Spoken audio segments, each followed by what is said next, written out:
of Honor Museum. Join the mission at mohmuseum.org. And by SWBC Mortgage. Customized solutions to help you meet your personal and business goals. Visit SWBC.com. Now, your hosts, Nate Newton and Kevin Gray.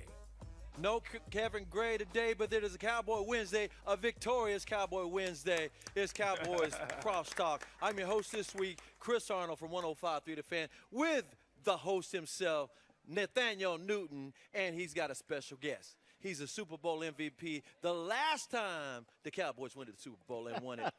Larry Brown is in the house. That sounds too far long ago. Don't say the last time, man. It's been a while. It's been a while. They're grown men. Ain't never seen a Cowboy in the Super Bowl. It's been a while. But guess what? We are in a victorious mode because who'd have thunk it? The Dallas Cowboys knocked off a team that went to the Super Bowl last February. Cincinnati Bengals go down at AT&T Stadium 20-17. Nate, did you see that coming? Most people didn't. I felt we had opportunity. You know, every week, Larry, you know, we line up, and you feel within the house that you have a chance. And fortunate for us, they're going through some of the same pains. The offensive line is a question. Your quarterback didn't get a lot of work during the preseason. Sacks. Abundance of sacks and abundance of turnovers. So we took advantage of that defensively. Even though it hurt us in the fourth quarter with them 8.5 minutes, Kellen Moore mixed it up a little bit offensively on the offensive line, gave some different looks. So I knew we had an opportunity. I feel now that we won, I can just say without it, a doubt, I thought we was going to win. Yeah, you can say that now. A lot of people can say that now. I swear to God, I sure didn't see that coming. Yeah. Larry Brown, did you see a Cowboys victory? Did you see him getting this thing started 1-1? No, I didn't see that victory coming, but I did see something that I did appreciate during the week. Obviously, I think 2 weeks in, you can say the defense against a good Tampa offense is legit. Come back against a very good Cincinnati offense, they're legit. The one thing that I didn't see coming was Mike McCarthy challenging Kellen Moore. Obviously, when you have a backup, you have to be creative and do things. But I thought that Mike McCarthy coming out earlier in the week just saying, hey, look, we have to be more aggressive. This is prior to losing Dak. Like, hey, so I thought they did. And they didn't come out super conservative with Cooper Rush. And so defense did its part, did what they need to do, and offense scored enough points to win the game. Well, let's talk about that offense before we talk about the defense, sticking with the offense. And you mentioned the game plan with Kellen Moore. Cooper Rush making his first start this season, his second start last year in Minnesota. He had more weapons. And you mentioned they were aggressive. Nate, I thought that fourth down play, that pass to Noah Brown was the key to the entire victory because they were aggressive. It was 4th and 2 on the Cowboys' end of the field and then pass completion. Can you talk about Cooper Rush, Noah Brown, and what you thought the offensive play was like? I think, and a lot of people are correcting me, Larry and Chris, that I'm saying this kid looked decisive. And they said, well, it was the game plan. They say, they had set plays that they didn't want them to change and guys needed to be where they needed to be. But he did not hesitate on that 4th and 2 as a quarterback releasing that ball. And so, and all during the game, even the batted ball that was supposed to go to the young tight end, it got batted, but Noah got it. I mean, he was decisive in where he was going. So when they did that 4th and 2 and they made it happen and Noah was willing to lay out for his boy that day, I knew we had a chance. My belief started growing at that point. It is. That's right. Yep. Hey, LB, what did you think about the chemistry of Noah Brown and Cooper Rush? Because they've been together for years on that practice squad off and on. And so they got better chemistry than probably Cooper Rush and the rest of the receivers. Absolutely. That gets lost sometimes. When you're a backup and you're doing backup reps with the backup, you do it every day. You're getting 80%. So sometimes that get lost. When a backup becomes a starter, you hadn't had much work at all with that starter. Timing, everything's off. And the starter isn't going and saying, hey, backup, come out here and run routes for me. Right. Normally the starting quarterback is going to the starting receiver saying, hey, can you run routes with me after practice? But when you're a backup, it's the backup quarterback going to the backup receiver saying, hey, let's stay after practice. So I wasn't surprised about the chemistry because they've worked quite a bit together. Can you talk about the difference, Nate, between Cooper Rush and Dak Prescott as far as Cooper Rush was throwing the ball rather quickly. I'm not saying he's got the same talent as Dak Prescott because he doesn't. But can you talk about the way he plays on the field. I'm not going to say off the field because everybody knows Dak Prescott is a dynamic leader. Right. And everybody to a man in that locker room was telling me, oh, Cooper Rush is great. He's quiet, calm. In fact, somebody called him Kawhi Leonard for a minute. Not talent-wise, but just real quiet. Yeah. Can you talk about on the field, though, the difference in the way they throw the ball and drive the team down the field? And that's what I was talking about earlier. He seemed like he was sharp. He was precise, and he knew where he wanted to go to the ball. He believed his receivers was going to be there, and they were for the most part. Now, people say, well, you know, this tap and this. Well, you know, taps and tips and all of that happens every game. Yes. It's just you have to limit those things. To hear, I heard Zeke talk about him on NFL Network saying even when he's not starting, he's walking around giving nuggets to players on offense, nuggets to even him, like, hey, man, look for this. This is what I saw in the film. So the guy is, what's the word, cerebral? Yes, is that the word? Yeah. Yes. So esoteric. yeah. Wow. That's great. That's coming from Vocabulary, a Kappa. man. That comes from a Kappa, man. I thought the Qs was the smart guy. No, I'm just No, not joking. them. Not them. They kind of woof. But They anyway, woof. I like this kid, and my question, Larry, always been all week to everybody that's got a quarterback's mind, is it more to come, or is this about it for him, you know, for Right. Cooper, for as what he can do and lead the team? So, Larry, I'm going to throw this over to Larry. Is it more to come? Here's what I think. Going back to Dak, when you're the highest paid guy on the team, there's a lot they want you to do. All the checks, all the protection, so much is going on every play at the line of scrimmage. Yeah. But when you're the backup, they say, hey, you know what? We're going to take all that off you. Here's our plays called. We got a couple of blitz checks in here so you can just play football. And I think in today's game, sometimes they do put too much on the quarterback where you're asking him to be the offensive coordinator every single play. And I think you see a lot of that with Dak, with the checking at the line, this and moving that. Cooper Rush, hey, we called the play. If they decide to blitz, we already have some stuff built in. Let's just play football so you can play faster. And I think that's by scaling back sometimes. I know it sounds crazy. There was times where we Keep it simple, stupid. keep it simple so you can play faster. Yes. And I thought they did that with Cooper Rush. Can you talk about Cooper Rush being on this team a while? Both of you guys have had quarterbacks who come in to back up Troy Aikman, and they would come in from another team, Bernie Kosar, for example, and they had to immediately put him out on the field. Can you say something about the continuity, and Nate, especially with you, since you played offense on that offensive line? The continuity of a quarterback been on the roster for a while and having to absorb a game plan real quick. You know, the first thing, you got to get his rhythm. Hut, all of that's different. Yeah, you don't want a bunch of flags. Yeah. The way he called plays, you know, and who he's talking to the majority of the time, because he probably looking at like Troy used to do. He'll be calling a play for Alvin and looking at Mike. You know what I'm saying? So it's just trying to learn this guy. But this guy been on our roster for 6 years. He knows the offense, and like I said, I believe this. Last week, he was the backup quarterback. This is your starter. This is your guy. So what can they do to help him? How can he adjust mentally for himself? And now what can the offensive line do as far as improving themselves? As you know, and that is the key. And this is going to go beyond this guy. It's going to go with Dak. If our offensive line has to hurry up and get good, they're just okay right now. They're going to have to hurry up and get good. And I want to say one last thing, Chris, against loss. Cooper Rush played at Central Michigan. Yes. That's a pro-style offense. Yes. They actually huddled up and ran plays. So, and today where it's a spread game and nobody gets in a huddle, nobody calls plays, I think some of that also contributed to him coming out of a pro-style system out of college into an NFL system. I think that also paid dividends for him. Let me tell y'all something. That 20-17 victory, I could not see that coming. Actually, I thought they flipped it what I predicted for this season. They started off 2-0, but 1-1. I thought the Cowboys would sneak up and beat Tampa Bay 17-14. I thought the offense could scramble up 17 points with Dak. But with Cooper Rush and the fact that only CeeDee Lamb, out of all the wide receivers in that room that were healthy, only one has got an NFL touchdown. I was like, wait a minute. They're not going to be able to score a touchdown. They scored touchdowns in their first 2 drives. I was going to ask you, Larry, on this wide receiver group, because none of them are really experienced. Michael Gallup's going to be coming back. Right. CeeDee Lamb is trying to grow into that number 88, trying to be a dominant X, trying to be a one receiver. Can you talk about CeeDee Lamb's game and the fact that Cooper Rush was working with a bunch of guys?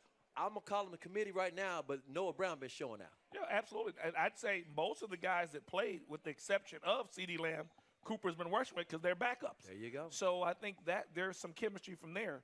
I think CD will settle in, his new role of trying to be the number one guy, how they're going to play him. Now, you got to prove you can be that number one guy, but I think it'll come in time. And as Kellen Moore figure out, how we're going to run this offense, who we're going to run it through. Is Pollard a running back? Is he a receiver? I mean, what are we going to do here? So I think some of that goes back to offensive identity. And the more they get to that point to decide what they're going to do, how they're going to do it, I think CD will take off. I'm glad you brought up Tony Pollard because, Nate, I was going to ask you about that running game. A lot of people thought, okay, if they're going to steal a game against the Bengals, they're going to have to run it down their throat, a lot of Zeke. Now, they were running the ball. There was some balance there. But Tony Pollard showed the Tony Pollard from not just last year but the year before. Can you talk about TP and Zeke and what they did to help Cooper Rush and Kellen Moore in this offense? This game here, when people say creativity, I look at it in more than one way, and Larry does too from a defensive standpoint, a cornerback. I look at it from offensive line. They helped our offensive lineman by blocking the tight end down, pulling the tackle around, putting the center around. And they did that several times because we don't have our left tackle is a Mueller, our right guard is a Mueller, and our right tackle is a Mueller, but our left guard and center are not maulers. Right. So we blocked down, we pulled around, we got outside, and they finally, and that's what I'm saying, using the personnel, that's Tony Pollard. Find ways to get him on the edge. Yes.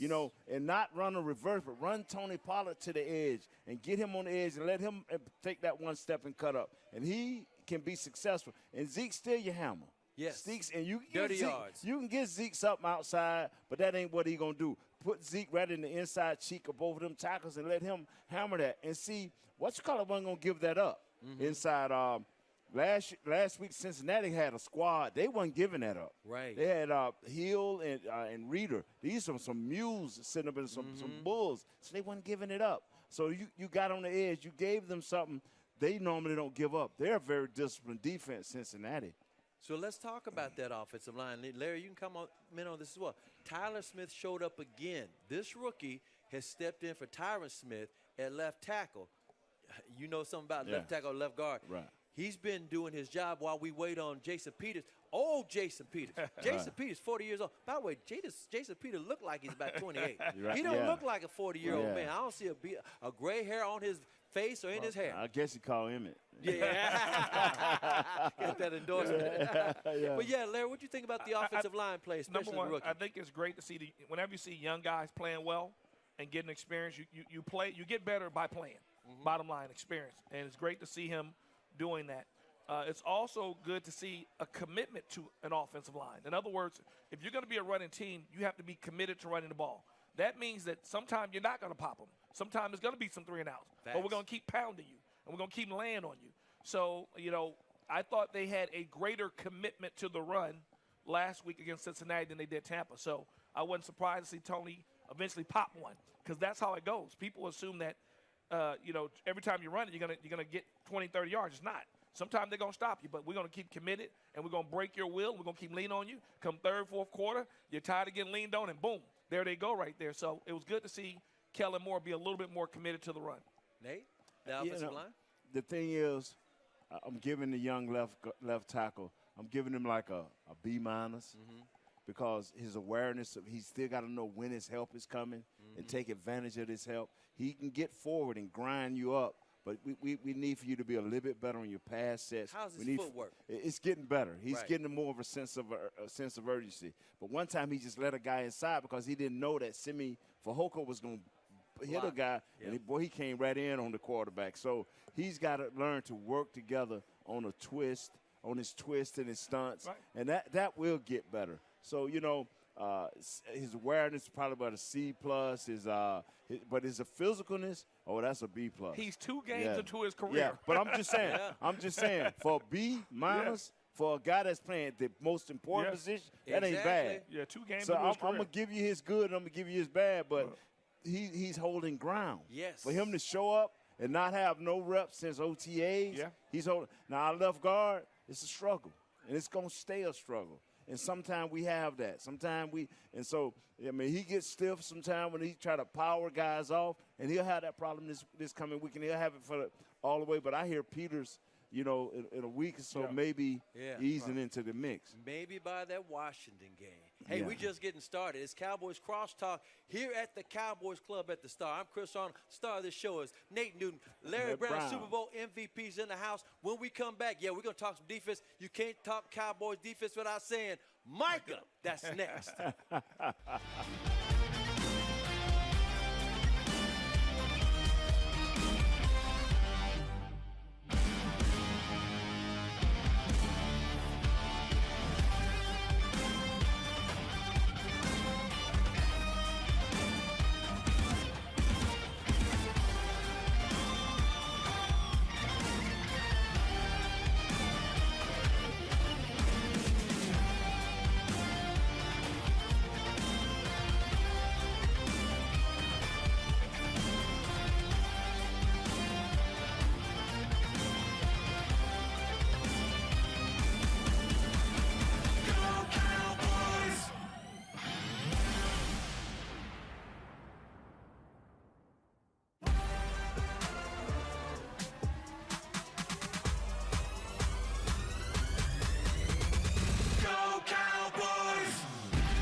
Broadcasting live from the Cowboys Club at the Star in Frisco. And we are back. I'm Chris Arnold, your host this week from 105.3 The Fan. Star of the show is Big Newton, number 61, Nathaniel Newton. Nate Newton's in the house. And That's our special right, guest this week is Super Bowl MVP Larry Brown, LB. Yes, sir. TCU. How about them Horned Frogs? How about them frogs, baby? How about them frogs? At SWBC, customized solutions for individuals and businesses are just a click away. Visit SWBC.com to learn more and start your next adventure. Man, how about them Cowboys? You see, how about them frogs? Them Cowboys. Let me tell you something. Most people said, oh, no Dak, all these other injuries, they ain't going nowhere. The Cowboys shocked the world on Sunday, beating the Cincinnati Bengals, who won the AFC, went to the Super Bowl last year. Now, we knew the Bengals had some problems with the offensive line. By the way, I don't know if you heard about this, Nate. Mm-hmm. Can't nobody find Lyle Collins today. I'm serious. You think I'm making this up? You got these reporters, it's all on Twitter. Got the reporters at practice for the Bengals. They're like, where's Lyle? He ain't showed up. Wow. He's supposed to be out here on the practice. We'll give you an update when we find. I don't know where he is. Last last we saw him, he was getting tossed by Michael Parsons. Wow, man. And I love me some LC. LC's my guy from Louisiana. Got to go fishing with Dak all the time. But, man, the Cowboys defense, first of all, I feel kind of bad for him. And you've had to do this before yourself, Nate. He had TJ Watt. TJ Watt. That's it. And he had Micah Parsons back to back. Man, that's a hard road to hoe. Man, You feel bad a little bit bad for LC? I'm glad. Boy, Wow. glad it wasn't you. But and I ain't trying to toot our horn, but that's the type of competition when we play. Yeah. We face that type every week. That's So what I'm saying. yeah, but we wasn't beat up, and LC been some injuries. Yeah. His hips ain't what it used to be, and his feet definitely ain't what it. I mean, they had him like they was the foxtrot where they got him spinning and twirling. That's right. Wow, Like man, the Fred Texas Astaire, the Ginger Rogers. Texas That's two-step. And Mike is Wow. doing it to everybody. So, Yeah. in all Right. fairness to Lyle, you're not the only one. Okay, so we Wow. talk about the Cowboys defense. I said we got to talk about the Lion. The Lion, Micah Parsons, number 11. You can't stop him. They let him play wherever he wants to play. He's so smart. He just lines up on the field. He get an A gap, B gap. He with both defensive ends. He does He was spending a lot more time in outer space last year. Right. He was an astronaut Yeah. last year, Yeah. linebacker. Right. Yeah. Now he's like rushing the passer, and you can't stop him. LB, what can you say about Micah Parsons? I'll tell you who you remind me of. I remember DeMarcus Ware, his rookie year, and I said, man, I went to him, I said, you're going to be a Pro Bowl player. Right. I just looked at how he moved, his athleticism. He's like, really? DeMarcus so humble, he didn't do it. When I saw Micah, then what he could do to play inside, outside, D-line. He went out at corner and covered a running back. Yeah, I mean, how many he did linebackers that can do last that? year. Hey, Yeah. and jammed him up. Yep. And so I was like, whoa, this guy is the real Right. deal. When he learns, because he still learned the game. Yeah. Sometimes when you have success young, people think there's no more to learn. This guy just getting started. I mean, he's year 2, and he looked like he's playing year 7 or 8 right now. So the game's going to continue to slow down. He's a special player. Nate, anything you want to add about Micah Parsons, who are now people are saying he's the best defensive player in the NFL, especially with T.J. Watt out with that pec injury? I like who this kid is, and I like his demeanor. I like the things he say, and his what he does on the field is tremendous. And Larry has a story, and I have a story too. Of mine is much shorter. Okay. Well, So let let me me- tell yeah. your story. You got a Micah story for us? The pandemic kept me from meeting this guy and shaking his hand. And this past offseason, during the OTAs or something, I saw this dude coming down the hall because we over the media over here on the far side. So I see this dude coming with one of our media guys. I look like, who is this? Who is this dude? And the close he got, the taller, I said, this dude is huge. Who is this dude? And this ain't happened to me since I played against Lawrence Taylor. All of a sudden, the hackles on my neck start rising. Because the closer he got to me, he is so confident and so in who he is, his aura is so sweet. I'm looking, so when I finally get up on him, I'm standing as tall as I can stand. It's still one taller than this guy. Man, what, he's 6'3", 6'4", 250. Right. Swole, and it's nothing but cut up. He's cut up. Yeah. I mean, manly voice. I'm like, Yes. hey, Michael Parsons. Yeah, I figured that out, man. I figured that out. My whole body was vibrating, man. So that was my, I'm like, wow, First this dude impression. is a beast. Yes, sir. Yeah. LB, you ran into him way before he even got to Penn State? Yes. So I met him when he was in high school. Really? He was on a recruiting visit to Penn State the same weekend my son was on a recruiting visit to Penn State. So my son may have been a sophomore, maybe he was a senior. My son could have been a freshman, one or two, but he was there. So he has this whole entourage, and they had a mix-up in carts. He was committed to Penn State at that time. Right. So they told our group, you guys take these 2 carts, Golf carts. to give us a tour. And it wasn't enough carts for Micah and his crew. Yeah. So he decommits from Penn State that weekend. What? Wow. He decommits that weekend. He's What is flexing that? on him. He flexing on him. Make a long story short, he ends up down the road recommitting, going. And my buddy's son played at Penn State, and he was with us on that visit that week. He said, remember that kid, man, that decommitted? Dude, this kid is, I hadn't seen anything like him. Right. So by default, because of what happened to my son and my buddy's son playing at Penn State, I kind of followed him at Penn State. And the kid was unbelievable. One of the best young guys I had a chance to see play. So that's my Micah Parsons stories. And Wow. some people blame my son for him decommitting from Penn State, but that's not it. But we're happy he went. You took over the golf cart. Well, we're glad to hear. And by the way, when he first played at AT&T Stadium with Penn State, he said right then and there he wanted to play for the Cowboys. Right. He runs into Michael Irvin out at the draft. And he said, Michael, please make them pick me. And Michael says, you going to beat him, man. You going to beat him. That sound like Mike. You know Mike going to be doing that. Yeah. You know, you look, though, Chris, and you look, Larry, it's two corners saying, wow, I could have been in Dallas. Right. It's two corners, everybody man. was thinking the Cowboys going to draft a corner. I think Surtain People was a were Surtain, mad. right? Yeah, Surtain, Patrick Surtain. Yeah. They thought Cowboys didn't get that corner. What are they going to do? Offensive lineman. Right. Micah Parsons. Oh, no, they didn't get Micah Parsons. But that's not the first time it happened. You know, they were going to take James Francis. Yeah. When Emmett came out, that's they right. moved up James Francis, they take Emmett. Yep. So sometimes a little faith man. helps. Exactly. Yeah. Hey, we were talking about this Cowboys defense real quick here because we started with Micah, and he's a bad man. Oh, by the way, our boy Brian Baldinger, who does these breakdowns, Baldy's breakdowns. Yeah. He sent out his breakdown today. He don't even call Micah no more. You know what he called him? What? MPP. MPP. Right. Michael Parsons problem. He said Right. he a problem. He a problem for everybody in this league. He's just breaking down the plays as far as he can go. So you all call him MPP. Right. Well, this defense is I already knew this much. When I remember myself, I was thinking they would beat Tampa Bay, but they would lose to Cincinnati. Right. It wound up being reversed. But I've always thought if this team is going to win double-digit games and win the division, it's going to be led by the defense. And so far, Dan Quinn got all of his systems going, even though he got some injuries.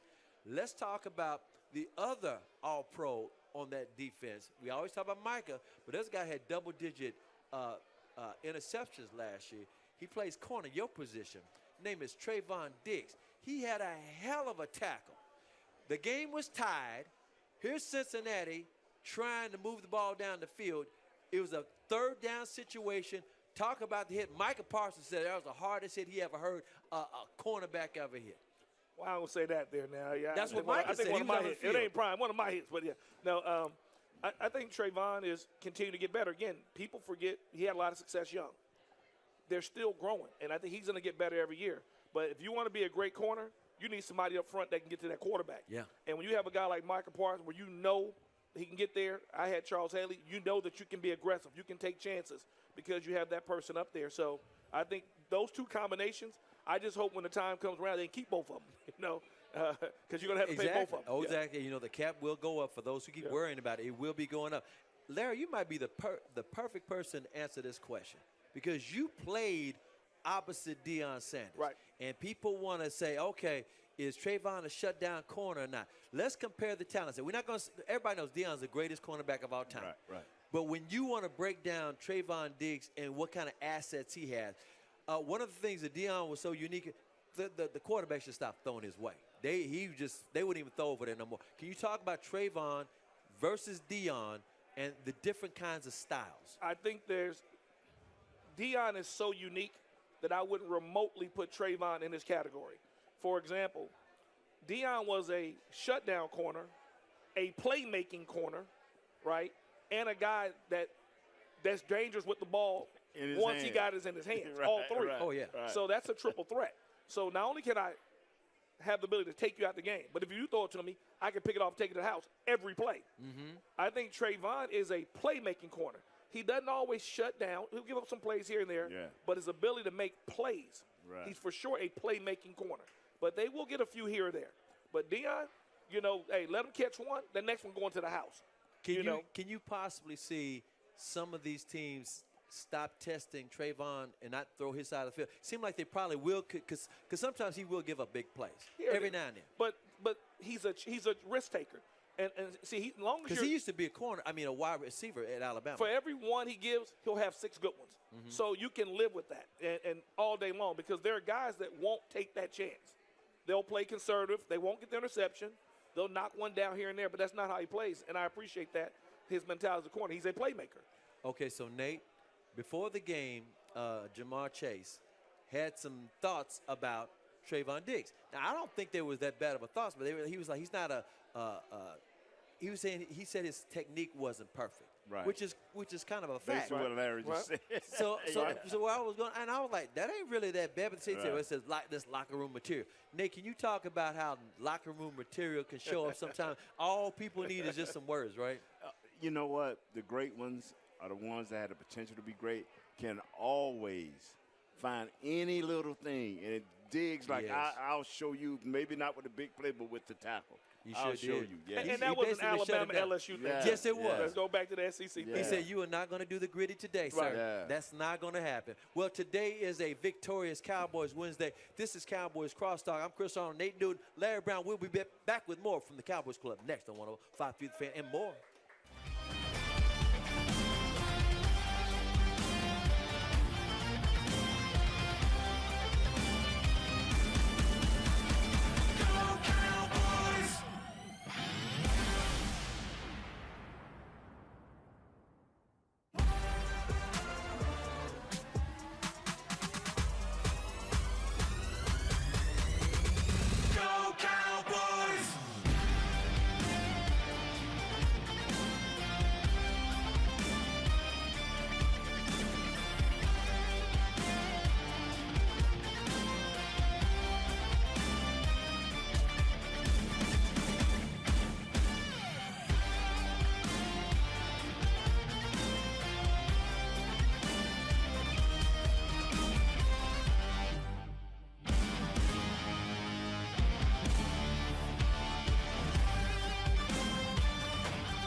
Mortgage's Cowboys Crosstalk.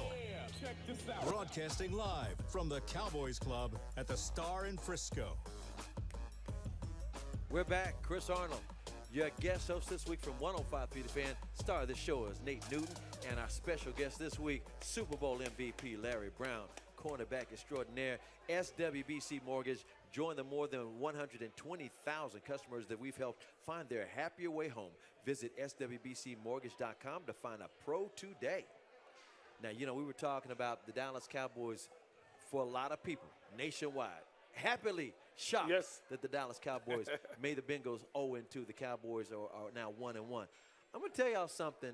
I was in the locker room Sunday night after the Tampa Bay Buccaneers just beat them down. And they were kind of like in shock. It was like a shock, and they were kind of stunned because there was a mass unit in there with Dak's thumb all messed up, different guys with walking boots on. It was thigh injuries, crutches. It was like, this is crazy. And they did not think they were going to get beat like that. So this is where I'm going to go with this attitude thing, because I came up here on Thursday to do some pregame interviews. in the locker room here at the start. And they had installed the offense. And Dak's out there in the middle of everything because he's the total leader. He might have hurt his thumb, but he's still out in the middle of everything. These guys come off the field, they're feeling good about themselves. It's not like, oh, it's the end of the world. Fans are like, oh, the season is lost. These guys feel good like, what?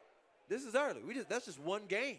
Can you talk about the attitude you got to have to win in the NFL, especially because you got so much parity nowadays? It's like it's wide open. Well, I think the one thing that gets lost this time, you're a pro.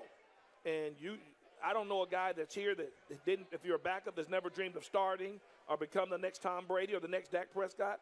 It's your opportunity, and it's about stepping up. So for me, that's how Tom Brady got his career started. Bledsoe got hurt. That's how Dak got his career started. Romo got hurt. Kellen Moore got hurt. So it's all about perspective. Hey, this is my opportunity to show that I belong, to live my dreams. And if every guy has that attitude, then you're going to be fine. You're not crying because this guy's hurt. You never want to see it, but this is my time to shine. Yeah, they were loose, confident, not overconfident, but they were like, what? We get ready to play Cincinnati. So what? What up? We're ready. You know, and my hat's off to Coach McCarthy for this game because he did say, you know, during the week I'm going to speak with Kellen and we're going to go over it. We're going to spend a little more time on the play selection. The offensive line evidently got with their coaches and did what they had to do along with Coach Kellen Moore. So I like it when you have the right mindset. And see, that when Jimmy came in, that was Jimmy. Yeah. He was looking for that bulldog. He was looking for that guy. Okay, I got good enough coaches that are going to put you in position to win. What are you going to do with it? And I hear a lot with Dan Quinn players. And I use Marquise Bell, a young little rookie. Mm-hmm. You know, he say, Nate, whether it's good. Oh, that's from your school. Yeah, that's whether you FAMU. Yeah, whether you good or bad, you're going to know where you stand. That's right. And they have a mantra is, our job as coaches is to put you in the best position. Now, what are you going to do physically and mentally on this field? Because you're in the best position. We're giving you the stat. Larry them used to be like a reading book. You know, if you go into a formation, Larry them could call out the potential first three plays of every position. I used to be looking at them like, wow. Preparation, man. Yeah. And it makes you play faster. Yes. And the game slow downs to you. Mm-hmm. Yes. So it goes back to coaching, putting you in a position, as Nate said, to be successful. And competition. And you shouldn't have to wait. And I'll go back to Coach Johnson. Right. He didn't wait for his back to get to the wall That's right. before he did that. So this shows that they have the coaches that can do it. Mm-hmm. They have the players that can do it. It's just about how you go about coaching it now. So if it took Mike McCarthy this one game to say, hey, Kellen Moore, we got to be more aggressive. We have to do this. Well, let's do that every week if we need to. Yeah. Let's do what we got to do to get the guys to play because that is the standard there. Standard. You know, it's wild. Mike McCarthy, going into this game, another thing I was thinking about Cincinnati would probably give the Cowboys a lot of troubles because whenever Joe Burrow would have multiple turnover games, he was like 5-1 in his short career. Right. Well, Mike McCarthy was also 5-1 when he lost the season opener. Right. He's now 6-1. Right. So that's coaching right there. He knows how to step up his coaching game Absolutely. as well. You bring up Jimmy. Back when y'all were playing, Jimmy had waves of defensive linemen coming in and out of the game. He started that. He started that. It was, Yes. he always have a lot of fresh guys. Yes. They got a defensive line this year. It seemed like they got waves of guys attacking the quarterback. Can you talk about the Cowboys' defensive line this year? You know, and the thing that hurt them was those waves didn't play right on the edges against the Bucks, but they played better on the edges against Cincinnati. So and I talked to Leon Lett, man, and he's liking Big what cat. Bohanna is doing. He's liking what Osa is doing. And he's loving it. Dorrance Armstrong? And he's loving that Dorrance Armstrong is finally finding his sea legs. It's all about when Charles Haley came, and we talk about the standard, Charles Haley lifted us. You know, we were confident, but we got almost cocky on defense. I mean, even Larry would kind of come at you sometimes. Larry was the calmest dude on the team. Right. And so this standard is raising. I'm telling you, if you got any, you know, if you can drop them, you know what I'm saying? If you got any of those, it ain't going to be Michael Parsons every week. Right. It can't be him every week. Right. You know? I want to say it was Nate, too. When you talk about people stepping up, Charles Haley gets a lot of credit. Yeah. But what people don't know is 2 years in a row that Tony Tolbert was our defensive MVP. Yeah. Yes, So Tony's bringing it as well every play. Quiet beast. My roommate. And why? That's right. He sure was. And why do you think Charles Haley loved Tolbert? Yeah. Because he understands that guy over there Yeah. is also helping my job because you just, you had Wasn't to no account for him double as well. team. Wasn't no That's double right. team. You had to Wasn't no account for him double as well. team. Yeah. But that's the pride and the next man up. Noah Brown's done a good job with it. Cooper Rush done a good job with it. And I love seeing guys say, okay, this is my opportunity. Go be great. Go show them that you can be the next star. So, I mean, good start from Cincinnati. Let's keep it going. Speaking of stars, we got to give a shout-out to one of the big stars of the game. We talk about Micah. We talk about Trayvon Dix. We talk about Cooper Rush. We even talked about C.D. Lamb and Tony Pollard. Money Mayher.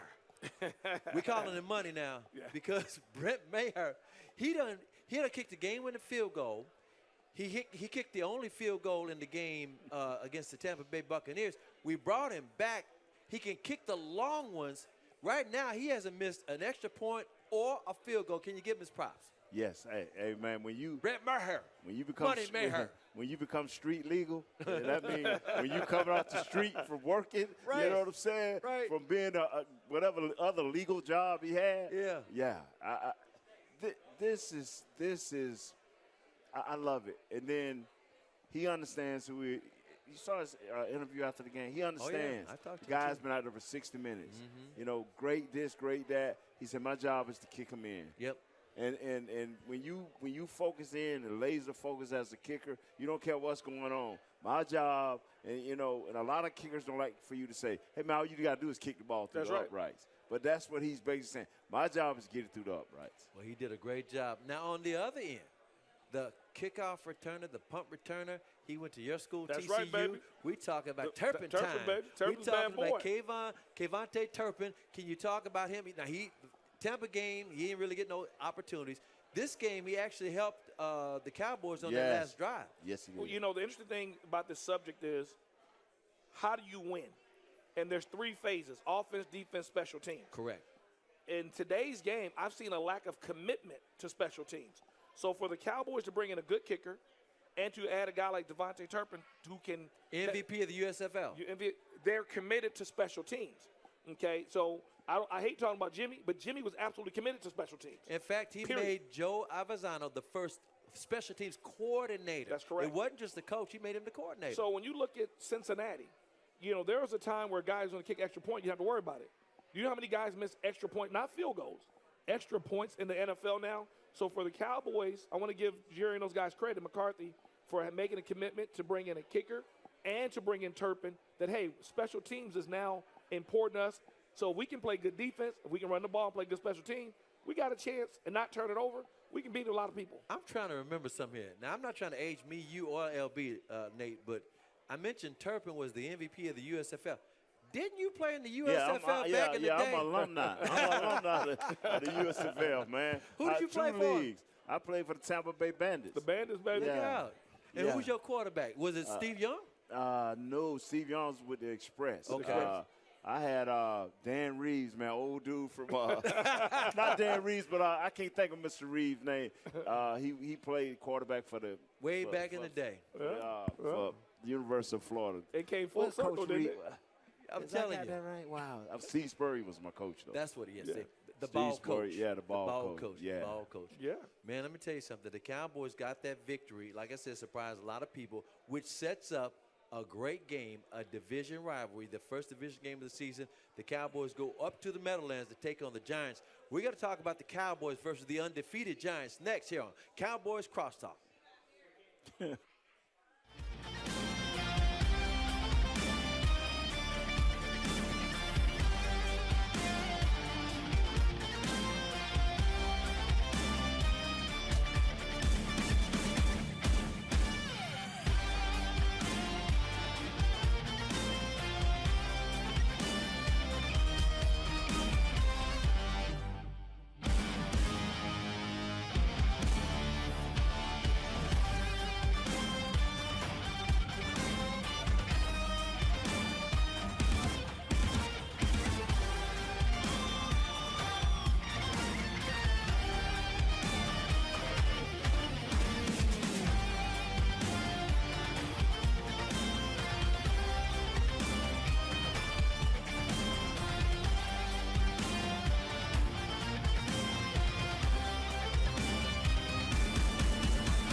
Mortgage's Cowboys Crosstalk. Broadcasting live from the Cowboys Club at the Star in Frisco. I'm Chris Arnold, your host this week, along with the star of this show, Nate Newton, and our special guest, Super Bowl MVP Larry Brown. It is a Cowboys Crosstalk on a victorious Wednesday. Yes. Wednesday, baby. Cowboys whooping up those Cincinnati Bengals to even their record at 1-1. SWBC PEO helping to alleviate the HR administration burden that comes with running a business. Leave the worrying to us. Visit SWBCPEO.com to find out more. Gentlemen, it just got a little bit harder, but it's funner when you go into a divisional game, a matchup on Monday Night Football, fresh off of a victory. The Cowboys play at the Meadowlands against the Giants. I don't know how the Giants did it. They're undefeated. I could not imagine. Well, are you going to say is it the fact that Saquon Barkley's healthy? Is it the fact that Danny Dimes, they got to carry the load? Is it the fact that the defense is always good? You want to grab this one first, LB? I think there's a number of things. Got a new head coach. Yep. Who's been around. From the Buffalo Bills. Diebold been around for a while. Saquon's healthy. A number of other guys are healthy. Daniel Jones is healthy. And so they're playing good football. And they beat two good football teams. Yeah, dogfights. Yeah, they beat Tennessee. And with a very good running attack with Derrick Henry. And, I think also to win the game, the coach showed a lot of confidence. Like, as you said about that fourth down with Cooper Rush, they said, hey, we're going to go beat Tennessee. Right. We're not playing for a tie. We're not going to overtime. So that showed a lot of confidence in that team. So each week they're building a lot of confidence, and they're definitely going to be up for the Cowboys. Giants hate Cowboys. Cowboys hate Giants. Yes, they do. What do you think, Nate? They got a super job in trying to get Jones going in the right direction. And we know who Barkley is. I mean, he's all everything, and they took advantage of it. He's the closest thing to Barry Sanders that when you've he's ever healthy. seen. You've ever seen. Their defense, I think they lost Leonard Williams this last game, so they got a few guys. They got Nick Williams, I think, is the backup, and Davison is another backup. So their defense, but we got to remember now who their defensive coordinator is. Wink. That's right. Wink Martindale Wink from Martin the Ravens. From the Ravens. That's right. So this is going to be a great game because Coach Kellen Moore is going to have to match wits.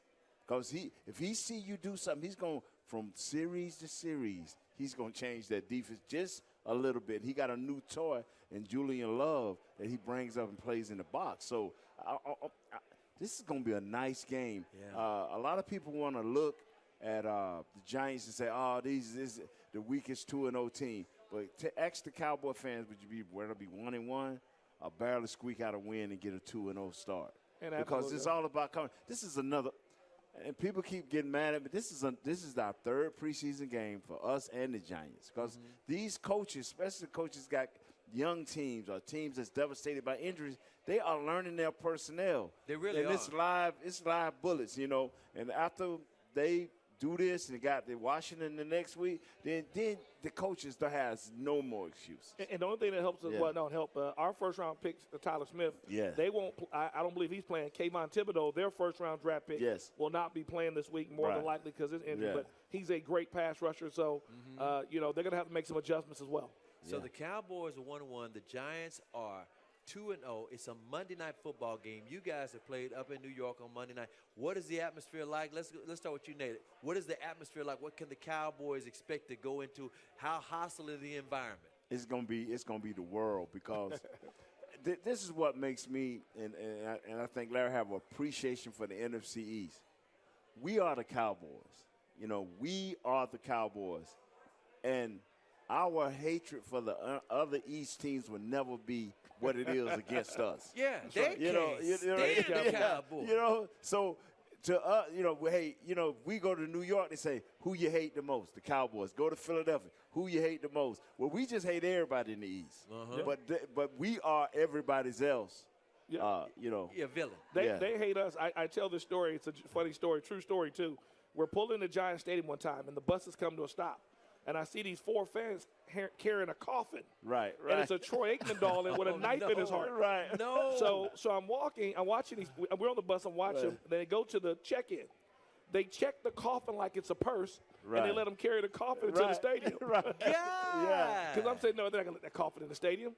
But it's a coffin with a Troy Aikman doll with a knife in his chest. So that's the Giants. Speaking of the Giants, at that stadium, there was always this rumor that Jimmy Hoffa's body is buried in that end zone. You ever kind of look around there and say, where is that Mafia man's body? No, man. But that's always been the rumor. Most of the games we played there, Nate, either decided the division or had major playoff implications. Yes. So they were very meaningful games, all of them, when we went down there. So the Giants are undefeated. Let's look at the division real quick here. The Giants are undefeated. The Cowboys are 1-1. Washington is 0-2. Right. And then there's a Philadelphia Eagles that nobody's. Well, I thought they were going to be good. I thought Hurts was going to hold it down. I said he can't be no worse than a bus driver. He got some weapons now. They are really looking good. Yeah, A.J. Green's been a big addition, and he's come in and made an immediate impact. So with him outside and Jalen Hurts with the ability to use his feet and run, so this division has gotten much better. And regardless of how Washington is, we know that. The year we went 1-5, we'd be Cowboys Washington, so it doesn't matter what their record is when it comes to division and playing the Cowboys. See, this is what I tell people. Tennessee is like, wow, when we got rid of Brown, it was A-OK. But now Philadelphia, like, are you sure you made the right move? Yes. And what I like that what Philly did is they improved the team around their quarterback. And they got a defense. They signed Fletcher Cox back to another year to teach this young kid out of Georgia how to really play this game. That's a big dude, too. Yeah. Yes. Oh, yeah. He's a load. Yeah. Yeah, so this team, I think Philadelphia is for real, and the Cowboys got to get for real. And the Giants got playmakers. Yeah. Shepard and the guy, Kadarius Toney and Barkley. They got some guys that can make plays. So, don't sleep on them if they can stay healthy. So, LB, what's the X factor for the Cowboys? What are they going to have to exploit to try to get a victory out of that stadium? I say three things. Good special teams. We got to make kicks, and we got to be able to get some return yards. Play good defense, right? On offensive side, don't turn it over. You don't have to turn it over. Cooper Rush doesn't necessarily have to win it. More so, they doesn't have to lose it. Gotcha. Don't give it to them. I think they got a chance to win the game. When you go on the road, especially within your division, there's three things you always have to do. Larry named one, special teams. You have to play lights-out defense, and you have to have some semblance of a running game. Run the football. Some semblance of a running game. Now, can Coach Kellen Moore match with Coach Wink? That's right. Wink Martin. And that takes pressure off Cooper Rush to say, hey, you don't have to throw it 50 times. Right. If we can get you between 20, 25 throws, run that ball, not turn it over, you got a chance. I think the running game is going to be key, too. And what I like about the running game is not only has we finally seen some Tony Pollard this season in this second game, but Zeke is not hurt. Everybody knows from like October on last year, he was out there with one leg. And even with one leg, he had 1,000 yards. He won 7 backs at 1,000 yards. I think Ezekiel Elliott's going to be good enough to do what he needs to do to help them dominate the clock. I think time of possession is going to be a key as well. And for the Cowboys defensively, do the Giants have any solutions for Micah? No, they got a nice left tackle. The young Evan Neal at the right tackle is getting better. But this type of speed, nobody can adjust to. There's a solution, but you may not want to do it. Right. You may do some max protect, keep a back in, but those guys aren't out in coverage now. So, now you got to win one-on-one out here. But outside of that, no, I don't think so. I'm going to tell you like they did in Top Gun, like they told Maverick. I feel the need. I feel the need. Need for speed. Need for speed. Yes. Speaking of the Cowboys defense, I have a fear that the Cowboys run defense is real. They're not the best of the best. Saquon Barkley is so shifty. Could he be the X factor in this game? How well he plays. Because it's not like we got some great run defense. It's interesting. Saquon's bring a little bit different element from the first two. Mixon from Cincinnati and Fournette from Tampa are big backs. Right. You're getting a little speed guy now that if he hits that corner, he can go. Right. So it's going to be a different challenge for us. Give me a prediction, final score.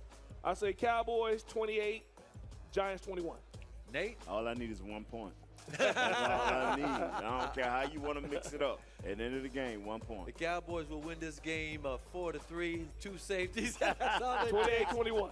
I'm going to take the Cowboys as well. I'm taking the Cowboys 17-14. Thank y'all for being with us on Cowboys Crosstalk. I'm Chris Arnold, Larry Brown, and Nate Newton. So long, everybody. This has been a production of DallasCowboys.com and the Dallas Cowboys Football Club. How about this, Cowboys? Yeah!